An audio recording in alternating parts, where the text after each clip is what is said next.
সুখ। এক হাতে প্রেগন্যান্সির পজিটিভ রিপোর্ট আর অন্য হাতে ডিভোর্স পেপার নিয়ে বসে আছে দীপ্তি। কিছুক্ষণ আগেই দুটো পেয়েছে। রিপোর্টটা হাতে নিয়ে বাড়ি ফেরার সময় খুব খুশি ছিল দীপ্তি। ভেবেছিল এবার হয়তো সবটা আগের মতো হয়ে যাবে। কিন্তু বাড়ি ফিরতেই রাশিদ দীপ্তির সামনে ডিভোর্স পেপার এগিয়ে দেয়, তাও আবার সিগনেচার করা। শুধু পেপারটা দিলে না হয়, প্রেগন্যান্সির রিপোর্ট দিয়ে রাশিদের সিদ্ধান্ত বদলাতে পারত দীপ্তি। কিন্তু রাশিদ তো কয়েক কদম এগিয়ে গেছে। রাশিদকে বাবা হবার সুসংবাদটা দেওয়ার ইচ্ছাটা হারিয়ে গেছে দীপ্তির। সারা রাত বসেই কাটিয়েছে। রাশিদ পেপার দিয়ে চলে গেছে আর বলেছিল, ডিভোর্স পেপারে আমি সাইন করে দিয়েছি, তুমিও করে দিও, আর এসে যেন তোমাকে এই বাড়িতে না দেখতে পায়। সারা রাত বাড়ি ফেরেনি রাশিদ। ফজরের আজান শোনা মাত্রই দীপ্তি নামাজ পড়ে নেয়। মোনাজাতে শুধু রাশিদের ভালো থাকা চেয়েছে, সব সময়ের মতো। নামাজ পড়ে ফোন দেয় ওর অফিস কলিগ রীতাকে। বয়সে ওর চেয়ে 4 বছরের বড়, বিধবা, 3 বছরের একটা মেয়ে আছে। স্বামী মারা যাওয়ার পর শ্বশুরবাড়ির সাথে যোগাযোগ রাখেনি, আর তারাও রাখেনি। অফিসের পাশেই নিজস্ব ফ্ল্যাটে থাকে। দীপ্তিকে সে বড় স্নেহ করে। এত সকালে দীপ্তির ফোন পেয়ে কিছুটা ঘাবড়ে যায় রীতা।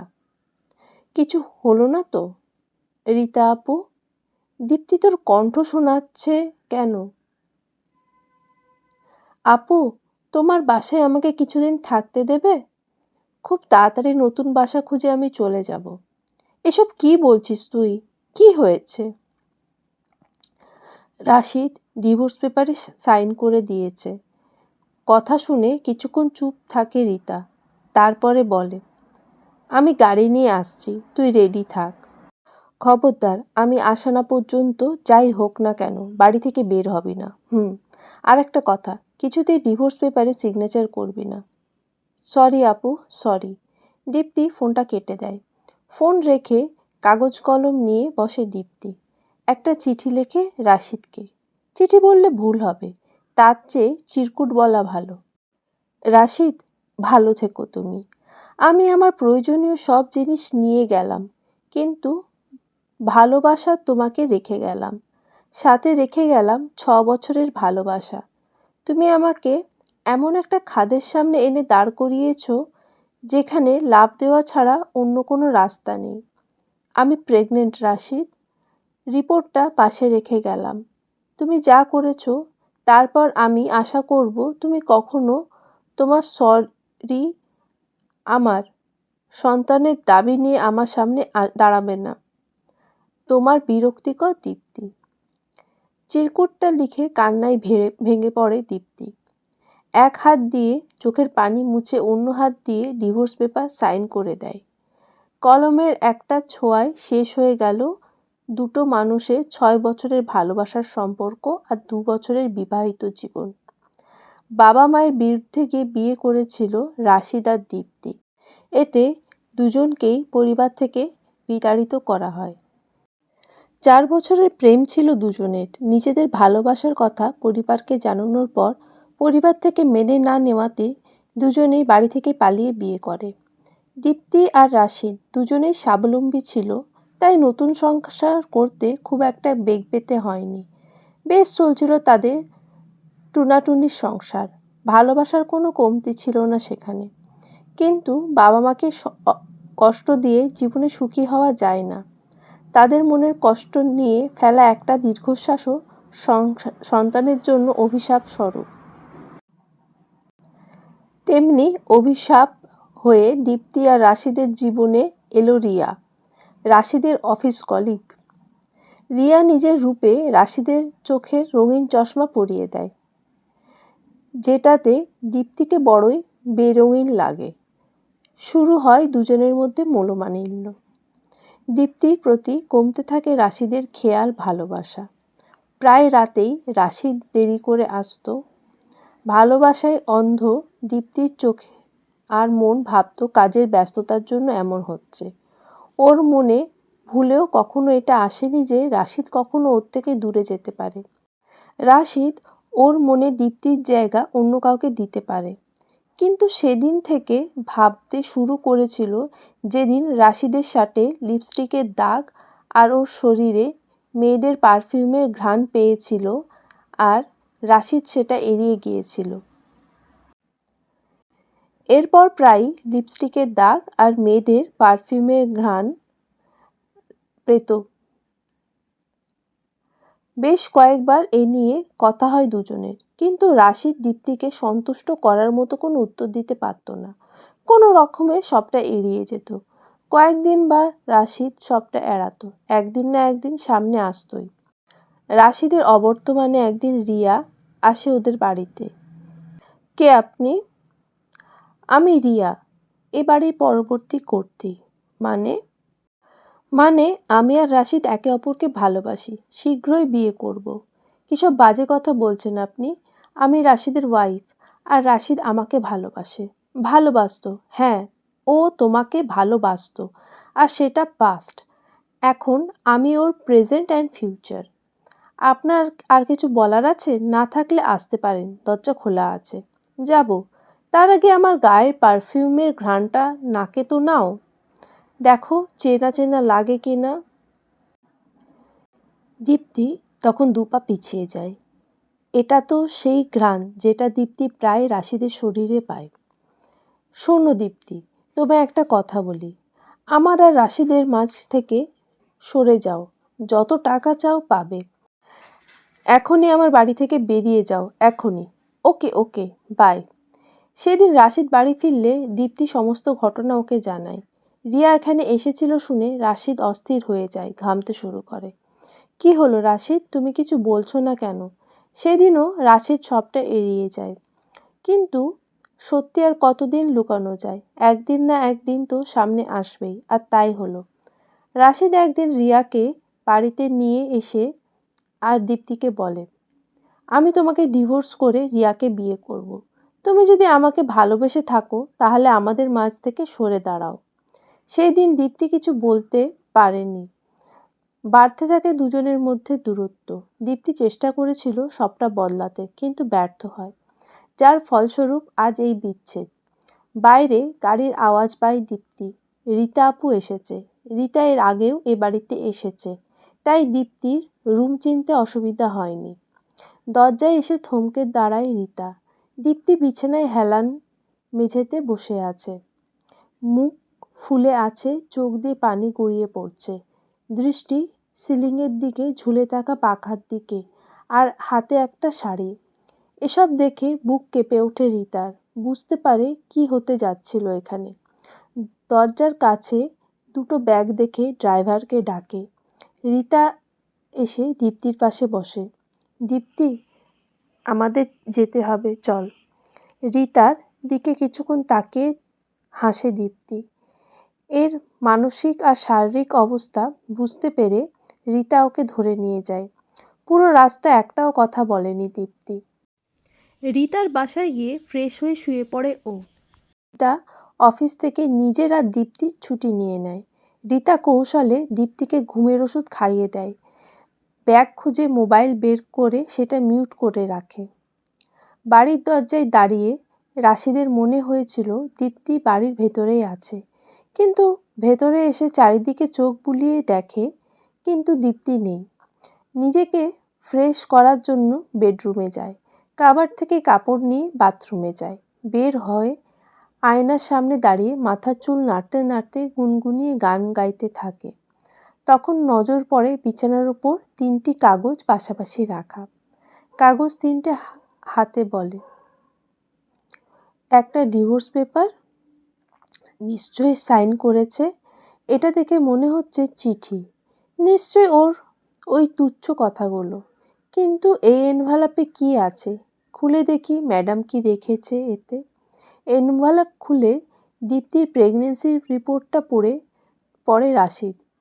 চোখ কোঠর থেকে বের হওয়ার জোগাড়। মাথা এলোমেলো হয়ে গেছে ওর। পরে চিঠিটা পড়ে, মাথায় হাত দিয়ে বসে পড়ে। কি করবে কি না করবে তাই ভাবতে থাকে। দীপ্তি স্পষ্টভাবে লিখে গেছে, সন্তানের দাবি নিয়ে যেন ওর সামনে না দাঁড়ায় রাশিদ।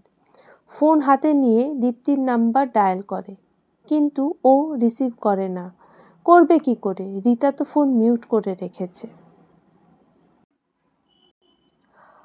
অনবরত ফোন দিয়ে যাচ্ছে রাশিদ। অফিসের সামনে দাঁড়িয়ে আছে এই অপেক্ষায় যে কখন দীপ্তি অফিস আসবে। দীপ্তি আদেও আসবে কি না তা নিয়ে বেশ সংশয় আছে ও। কারণ দীপ্তি স্বাধীনচেতা মেয়ে, নিজের সিদ্ধান্তে ও বরাবরই অটল। এ নিয়ে বিয়ের আগেও ও পরে অনেক কথা কাটাকাটি হয়। দীপ্তি, এই দীপ্তি, ওঠ এবার। হ্যাঁ বলো। খাবি চল, অনেক বেলা হয়ে গেছে। আমি জানি তুই অনেকটা সময় না খেয়ে আছিস, এই অবস্থায় খালি পেটে থাকা একদম উচিত না। অনেক বেলা হলো তাই না? অফিসের জন্য দেরি হয়ে গেল। আজ কোনো অফিস নয়, আমি অফিস থেকে দুজনেরই ছুটি নিয়ে নিয়েছি। দীপ্তি, একটা সত্যি কথা বলবি? বলো। তুই ডিভোর্স পেপারে সিগনেচার কেন করলি? শান্তি চেয়েছি, সুখ চেয়েছি, তাই। কি? হ্যাঁ, নিজের আত্মসম্মান বিসর্জন দিয়ে কি বেঁচে থাকা যায় আপু? রাশিদের সাথে সম্পর্কটা ঠিক করার আর রাখার অনেক চেষ্টা করেছি, কিন্তু কোনো কিছুই কি আর একতরফা হয় বলো? ওপাশ থেকেও তো কোনো পজিটিভ রেসপন্স পাইনি। পেয়েছি বিরক্তি, মনোভাব, অপমান আর কষ্ট। আমার মনে হয় না কোর্ট তোদের ডিভোর্সের অ্যাপ্লাই গ্রহণ করবে। কোনো মেয়ে প্রেগনেন্ট থাকলে এবং ডিভোর্স অ্যাপ্লাই করলে কোর্ট তা গ্রহণ করবে না। তা আমি বুঝে নেব। তোমার চেনা কোনো ভালো অ্যাডভোকেট আছে? আছে, কিন্তু তা দিয়ে তুই কি করবি? বলবো। আগে তার ঠিকানা দাও, আমি তার সাথে কথা বলতে চাই। আচ্ছা দেব, এখন চল। অনেকটা সময় গেটের বাইরে দাঁড়িয়ে থাকে রাশিদ, কিন্তু দীপ্তি আসে না। অনেক অনুরোধের পর গেটের দারোয়ান রাশিদকে ভেতরে যেতে দেয়। পুরো অফিস খুঁজেও দীপ্তিকে পাওয়া যায় না। সবার কাছে খোঁজ নিয়ে জানা যায় রীতা দীপ্তির ছুটি করিয়েছে। অফিস থেকে রীতার ঠিকানা নিয়ে ওর বাড়িতে যায়। দুবার বেল বাজানোর পর দরজা খুলে বের হয় দীপ্তি। দীপ্তি অবাক রাশিদকে এখানে দেখে, আর রাশিদ খুশি দীপ্তিকে দেখে। ওর চোখে মুখে খুশির ঝলক। ও দীপ্তি, তুমি এখানে? রাশিদ দীপ্তিকে জড়িয়ে ধরে। দীপ্তি রাশিদকে সরিয়ে দেয়। তুমি এখানে কেন? তোমাকে নিতে এসেছি। মানে? প্লিজ দীপ্তি, ফিরে চলো। তুমি নতুন মানুষের সাথে নতুন করে সবটা শুরু করি। রাশিদের কথায় মুচকি হাসে দীপ্তি, বলে, নতুন মানুষের সাথে নতুন করে সবটা নতুন করে শুরু করবে বলেই তো তোমাদের মাঝখান থেকে আমি চলে এসেছি। আমি খোঁজ নিয়েছি, খুব তাড়াতাড়ি আমাদের ডিভোর্স হয়ে যাবে। তারপর তুমি তোমার মতো, আমি আমার মতো। প্লিজ দীপ্তি, আমাকে আমার সন্তানের থেকে আলাদা করো না। প্লিজ রাশিদ, তোমার সাথে এসব ব্যাপারে কথা বলতে আমার ভালো লাগছে না। দীপ্তি, তুমি যা বলবে আমি তাই করব। তবুও তুমি চলো আমার সাথে। আমাদের ডিভোর্সের পর রিয়াকে বিয়ে করে সুখে থেকো। রিয়া? ও, আমার প্রেগনেন্সির খবর পেয়ে রিয়াকে ভুলে গেলে? তুমি না ওকে ভালোবাসো? আমার অনেক কাজ পড়ে আছে রাশিদ, তোমার সাথে বাকি কথা নয় কোর্টে হবে। তুমি আমাকে আমার সন্তানের থেকে আলাদা করতে পারো না। তুমি অনেক আগেই আলাদা হয়ে গেছো। নতুন করে আলাদা করা বা আলাদা হবার কোনো প্রশ্নই ওঠে না। বেশ, তবে তাই হোক, সব কথা কোর্টেই হবে। রাশিদ চলে যায়। দরজায় দাঁড়িয়ে বাঁধ নামানা চোখের পানি মুছে নেয় দীপ্তি। যতই হোক, ভালোবাসতো, বেসেছিল, হয়তো এখনও ভালোবাসে। পিছন ঘুরতেই দেখে রীতা দাঁড়ানো, স্বাভাবিক ভঙ্গিতে এগিয়ে যায়। তোর থেকে এতটা আশা করিনি রে। দেওয়ালে পিঠ থেকে গেলে কিছু করার থাকে না। কতটা মানসিক যন্ত্রণা দিয়েছে ও আমাকে। মানসিক তৃপ্তি বলেও কিছু হয় যে আমি রাশিদের কাছ থেকে পাইনি। সব ঠিক হয়ে যাবে, চিন্তা করিস না, এতটা প্রেশার নিস না, পুচকু কষ্ট হবে। পুচকুকে আমি আমার থেকে দূরে যেতে দেব না। ও এখন আমার একমাত্র সম্বল, বাঁচার একমাত্র আশা, আমার সব।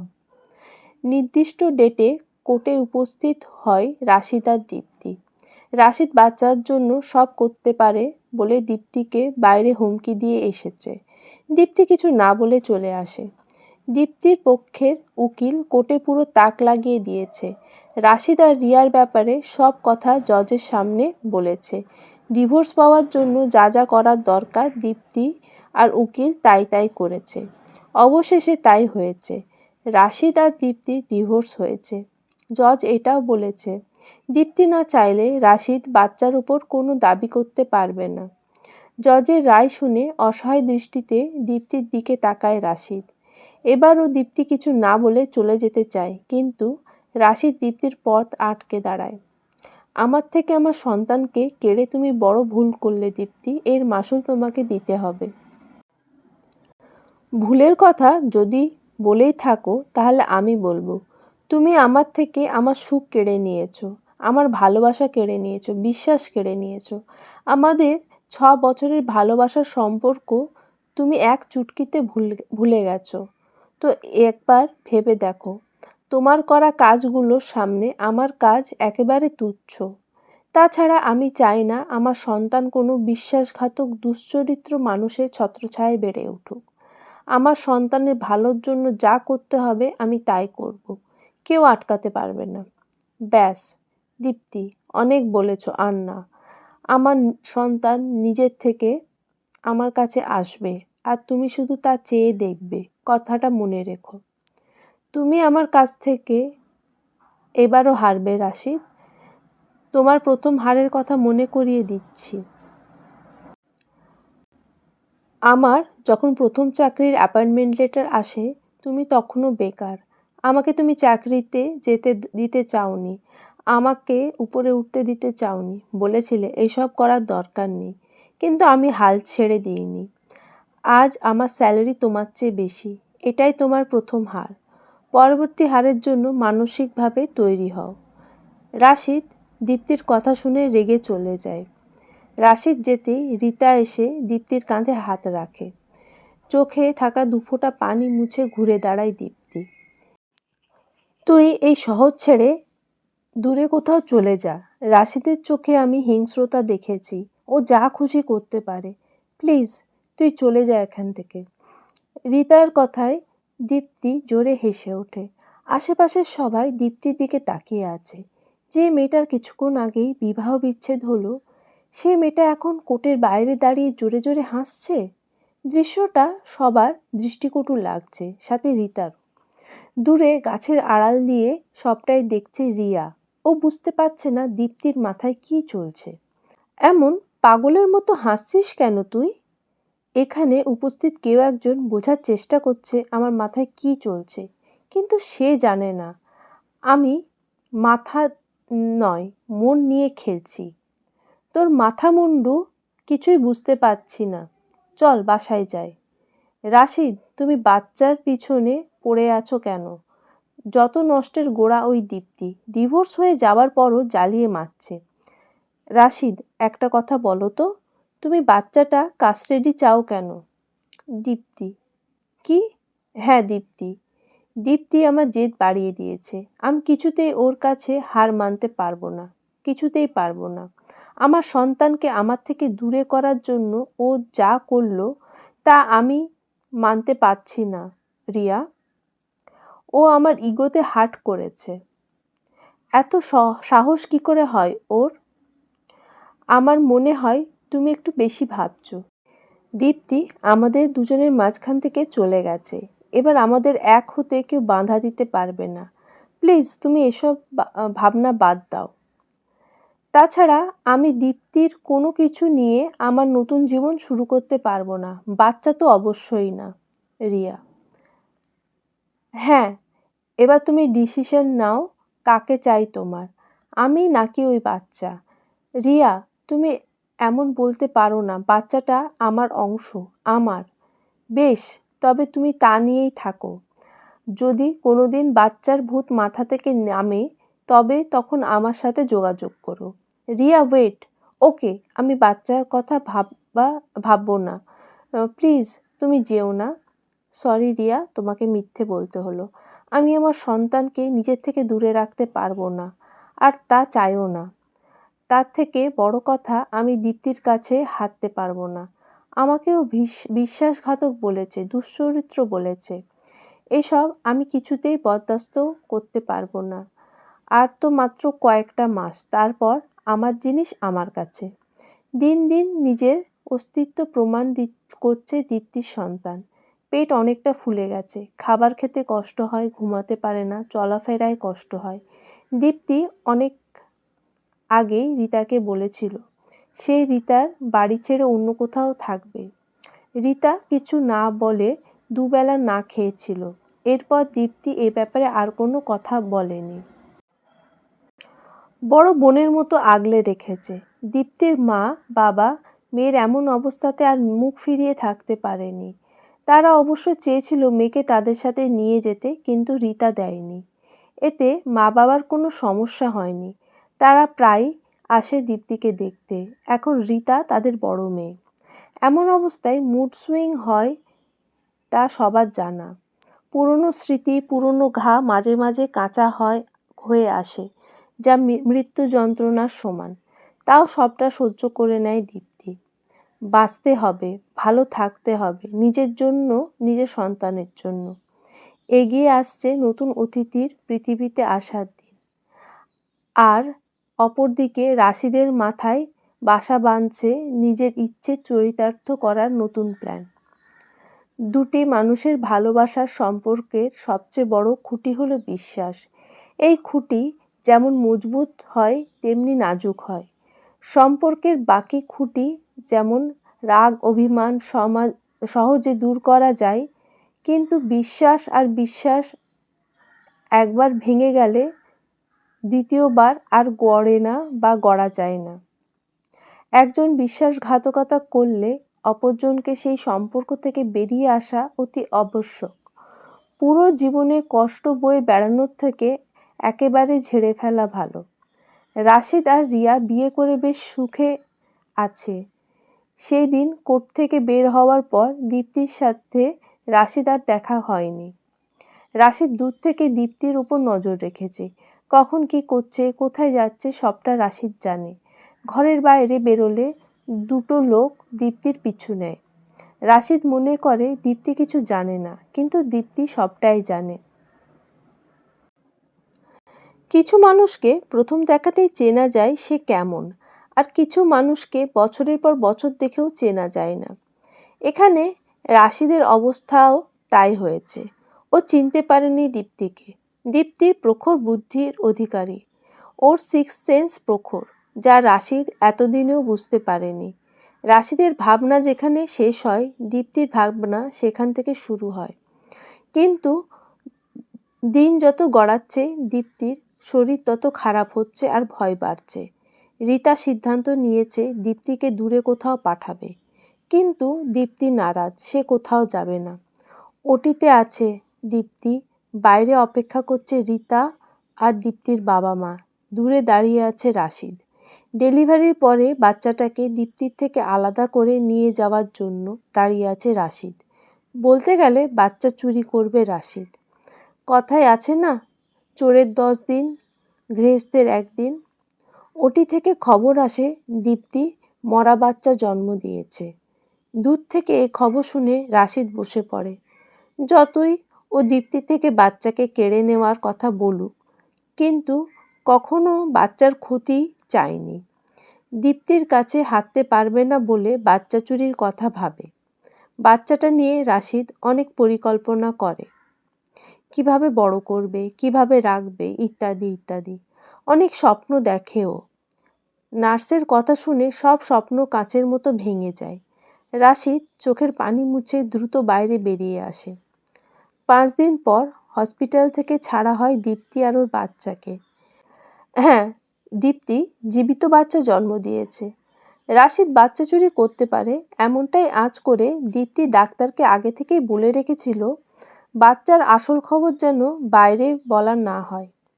বাচ্চা মুখ দেখে কান্না করে দীপ্তি, পুরো রাশিদের কার্বন কপি। এমন অবস্থায় শুধু রাশিদের কথা মনে পড়ে দীপ্তির। কত কি ভেবেছিল দুজনে।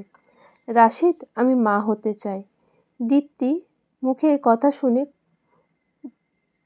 খুব খুশি হয় রাশিদ। রাশিদও একটা বাচ্চার কথা ভেবেছিল, কিন্তু তার বলা হয়নি। আচ্ছা দীপ্তি, তোমার ছেলেবাবু চাই নাকি মেয়েবাবু? ছেলেবাবু চাই, ঠিক তোমার মতো। আমার মেয়েবাবু চাই তোমার মতো। পুরনো কথা মনে পড়তেই চোখের পানি বাঁধ ভাঙে। সব কিছু পাল্টে গেছে। একটা ঝড় দীপ্তির জীবনে সব সুখ কেড়ে নিয়েছে। দীপ্তি সবাইকে জানায় ও এখান থেকে চলে যাবে। বাচ্চাকে নিয়ে রাশিদের নাগালের মধ্যে থাকতে পারবে না। দীপ্তির সিদ্ধান্তে সবাই সায় দেয় আর ওকে শহরের বাইরে দূরে কোথাও পাঠিয়ে দেয়। সময় নিজের মতো বয়ে যাচ্ছে। সবাই নিজের মতো নিজের জীবন গুছিয়ে নিয়েছে। রাশিদ বুঝতে পেরেছে ও হীরা ছেড়ে কাঁচের পেছনে ছুটেছে। জীবনে সবচেয়ে বড় ভুল করেছে দীপ্তিকে নিজের থেকে আলাদা করে। দীপ্তির কাছ থেকে ক্ষমা চাওয়ার জন্য ওকে তন্ন করে খুঁজেছে রাশিদ। দীপ্তি নিজের নতুন চাকরি, মেয়ে দৃষ্টি আর নতুন সংসার নিয়ে ভালোই আছে, সুখে আছে। কিন্তু মাঝে মাঝে রাশিদের অনুপস্থিতি অনুভব করে। রাশিদ যদি ডিভোর্সের আগে ওর কথাগুলো একবার শুনতো তাহলে কতই না ভালো হতো। আসলে সুখ এমনই একটা জিনিস যা অনেক সত্য কষ্ট করেও পাওয়া যায় না। আবার অনেকে বিনা কষ্টে সুখ পেয়েও তার মর্ম বোঝে না।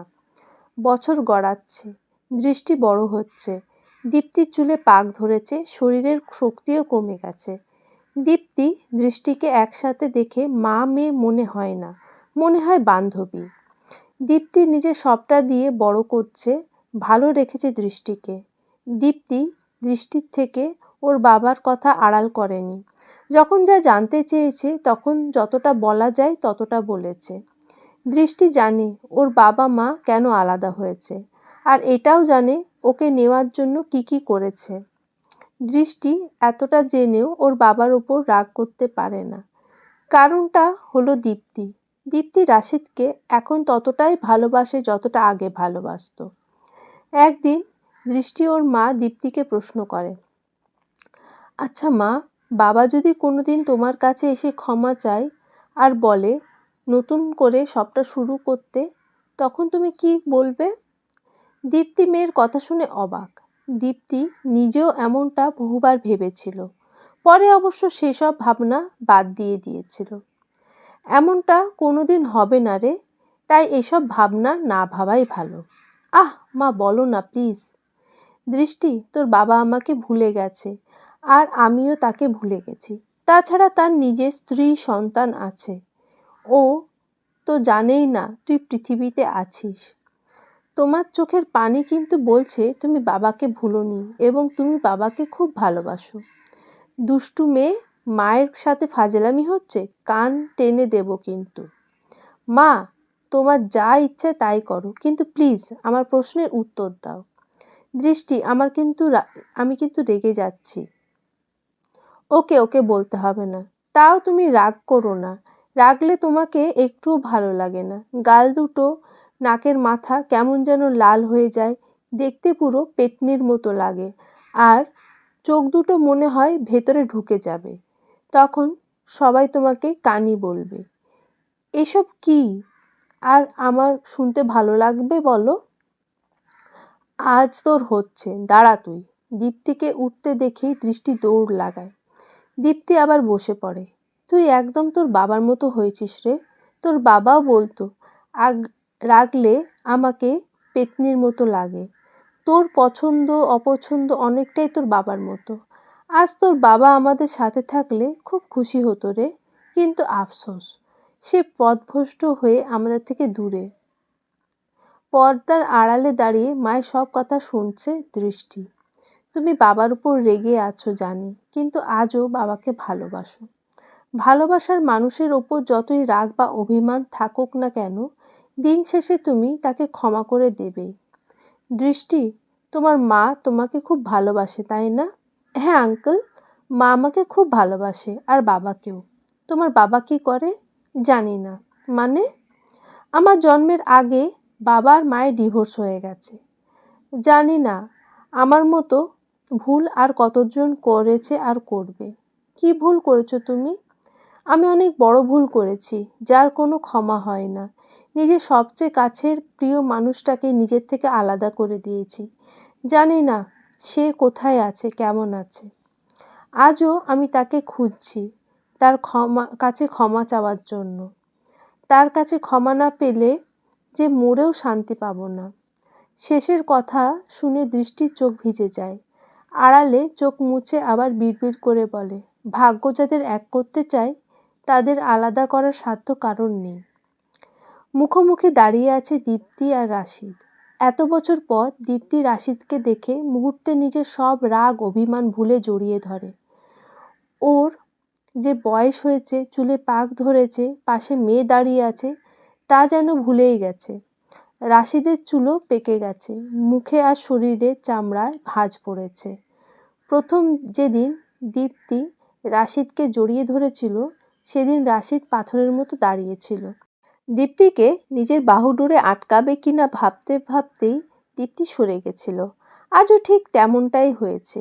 দীপ্তি মাথা তুলে চোখ মুছে নেয়, চোখ মুখ শক্ত করে জিজ্ঞেস করে, তুমি এখানে কিভাবে? আমাকে তো দৃষ্টি এনেছে, বলল ওর মায়ের সাথে দেখা করাবে। দৃষ্টি?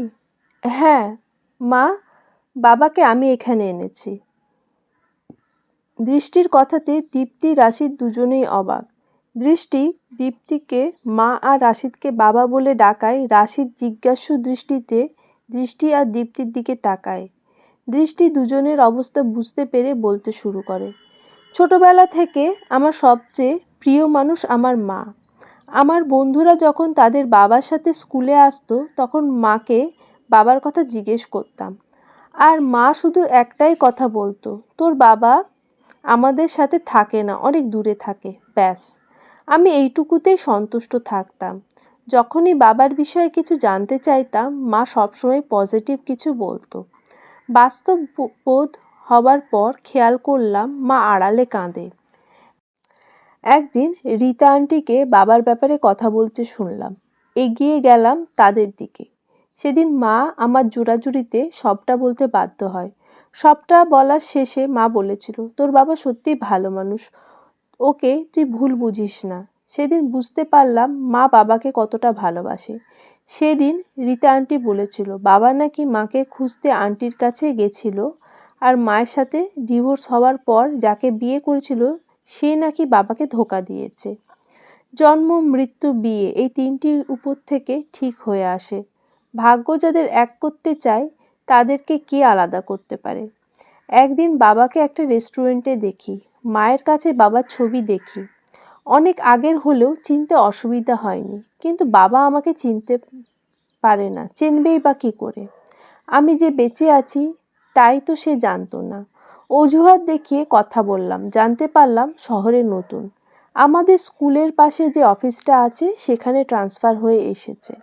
এরপর প্রায় দেখা হতো, ইচ্ছা করতো বাবা বলে ডাকি, কিন্তু পারিনি। কথায় কথায় তার পরিবারের কথা জানতে চাইলাম।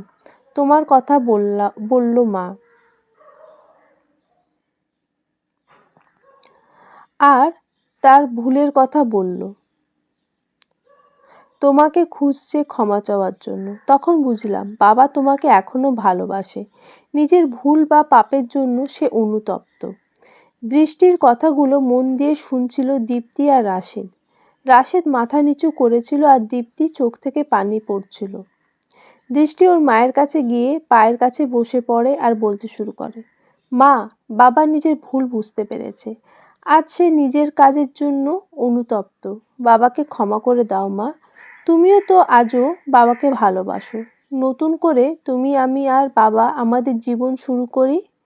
আচমকা দীপ্তির দৃষ্টি গালে পরপর কয়েকটা চড় বসিয়ে দেয়। রাশিদ উঠে দীপ্তিকে আটকায়, তুমি পাগল হয়ে গেছো দীপ্তি? আচ্ছা আমি চলে যাচ্ছি, তাও প্লিজ তুমি দৃষ্টির সাথে এমন করো না। তুমি ছাড়া কে আছে ওর বলো? মা, তুমি তো বলেছিলে কেউ যদি ভুল করে ক্ষমা চায় তাহলে তাকে ক্ষমা করা উচিত, আর ক্ষমা মানুষের মহৎ গুণ। তাহলে তুমি কেন বাবাকে ক্ষমা করতে পারছো না? সব প্রশ্নের উত্তর হয় না দৃষ্টি, তুই এখনো অনেক ছোট, এসবের মধ্যে নিজেকে আনিস না। মা, আমি অনেক বড় হয়েছি, সবটা বুঝি। বাবা যখন তোমার কাছে ক্ষমা চাইছে তখন প্লিজ তুই যে মানুষটাকে ক্ষমা করতে বলছিস সে মানুষটা আমার জীবনের কতগুলো বছর নষ্ট করেছে তা সে কি জানে? 4 বছরের সম্পর্কে পরিণতি দেওয়ায় অনেক বাধা পেয়েছি, তাও ওর বলাতে ওর হাত ধরে এক কাপড়ে বাড়ি থেকে বেরিয়ে এসেছিলাম। 2 বছরের বিবাহিত সম্পর্ক, ও অন্য একটা মেয়েকে নিয়ে আসে। আমাদের 6 বছরের ভালোবাসার কোনো ভ্যালুই ছিল না ওর কাছে। তার আগে ওকে বহুবার বিভিন্নভাবে বুঝিয়েছি যে ও যা করছে সব ভুল, কিন্তু ও কিছুই বুঝতে চায়নি। আমার সামনে সেই মেয়েকে নিয়ে আসে, বলে আমি তোমাকে ডিভোর্স দেব। ডিভোর্স পেপার হাতে নিয়ে বলে সাইন করে দিও, আর আমি যেন এসে তোমাকে বাড়িতে না দেখি। কেন? ও কি জানতো না আমার কোথাও যাওয়ার জায়গা নেই? সেই রাতে আমি কোথায় যাব তা একবারও ভাবেনি?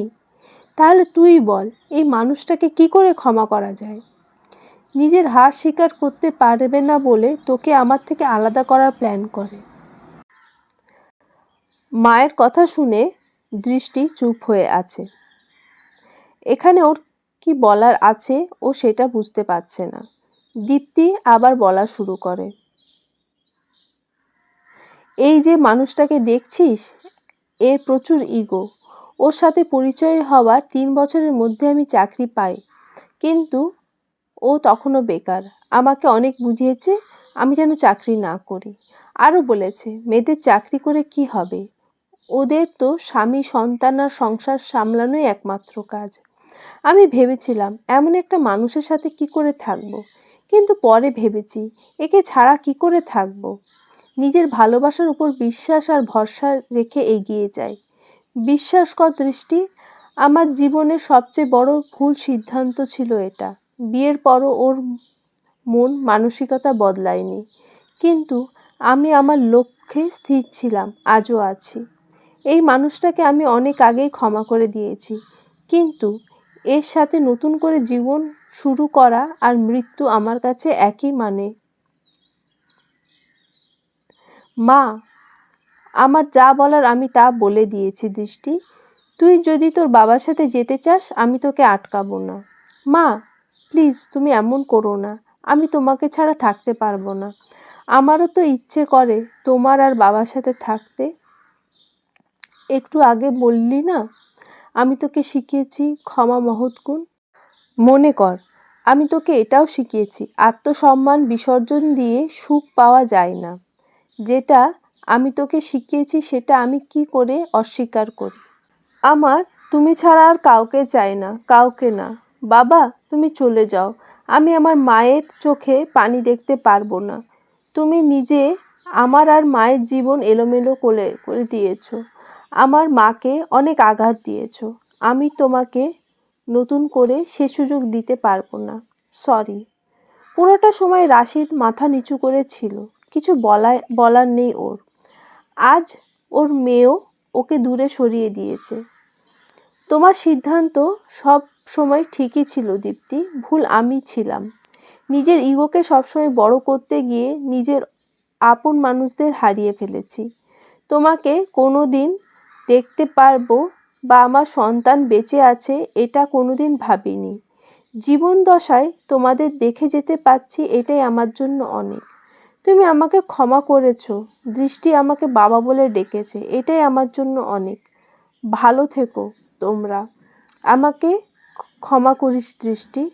বাবা, হ্যাঁ রে, ক্ষমা করে দিস। আসি। দীপ্তির দিকে তাকিয়ে দৃষ্টির মাথায় হাত বুলিয়ে চলে যায় রাশিদ। মা মেয়ে দুজনেই তাকিয়ে আছে রাশিদের যাওয়ার দিকে। মানুষ যখন নিজের পাওনার থেকেও বেশি সুখ পায় তখন সে তা মূল্য দিতে পারে না। হাতে কাঁচা টাকা এলে মানুষ যেমন তা 2 হাতে উড়ায়, ঠিক তেমনি বেশি সুখ পেলে তা হেলায় হারায়। ক্ষণিকের সুখের জন্য আত্মসম্মান বিসর্জন দেওয়া বোকামি। বাঁচতে হলে আত্মসম্মানের সাথে সুখে বাঁচুন, না হলে সমাপ্ত।